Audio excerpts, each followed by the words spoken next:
Erica Hill, thanks for joining us on The Story. The heroin epidemic plaguing America, continuing to send shockwaves through communities and also getting the attention of lawmakers. Just this past hour, the White House Press Secretary Sean Spicer speaking about the alarming new numbers released this morning. Take a listen. Drug abuse has crippled communities across this nation. In 2015, more than 52,000 Americans, that's 144 people a day, died from a drug overdose, with 63% involving an opioid. Many heroin users begin their addiction by using prescription opioids. That is a story we've heard several times before, and one that Howard Samuels has heard as well. He's a former heroin addict. He now leads a drug and alcohol center and is an addiction expert. His center, the Hills Treatment Center in Los Angeles. Howard, good to have you back with us because you really do provide an experience for us that few others have. When you see these reports out with the new numbers, when you see more concrete evidence that oftentimes someone's heroin addiction or even their overdose may have begun with a prescription opioid, is that at all a surprise to you? Well, no, it's not. I mean, you have to have an understanding that, you know, the OxyContin epidemic a few years ago really got huge communities addicted to the prescription drugs. Now, that pharmaceutical company changed the makeup of OxyContin so you could no longer dissolve it and shoot it.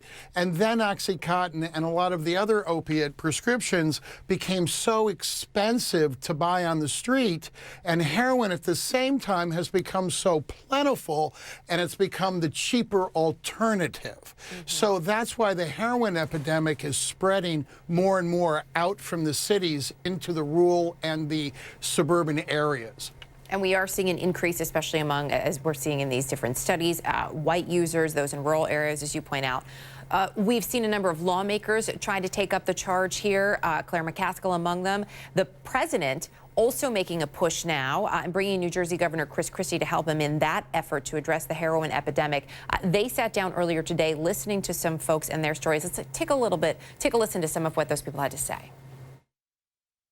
So this all began very innocently with an injury? Absolutely, yes, with the prescription of painkillers. And what was it? What was the drug they gave? Percocet.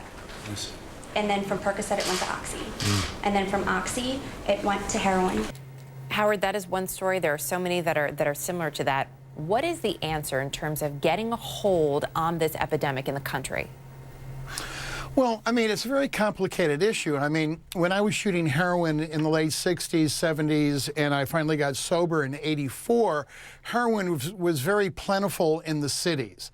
Now, what has happened is that the cartels have really brought in a ton of heroin that it's so cheap and it is so plentiful, it has now seeped into the rural Vermont, New Hampshire, Ohio.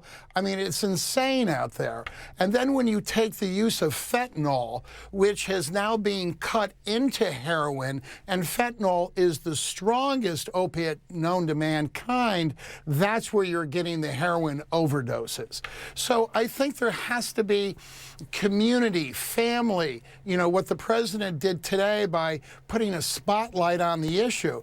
It's a coordinated war here that we have to get educated, especially the families, because the families are the ones that are seeing it or seeing the behavior of their kids or their loved ones that are their behavior is starting to change. So I think it's a combination of so many different things: education, treatment. It's about working with law enforcement. Law enforcement is on the front lines. I deal with law enforcement in the courts all the time, so that way these individuals, when they get arrested, aren't put in jail, but they're put in treatment.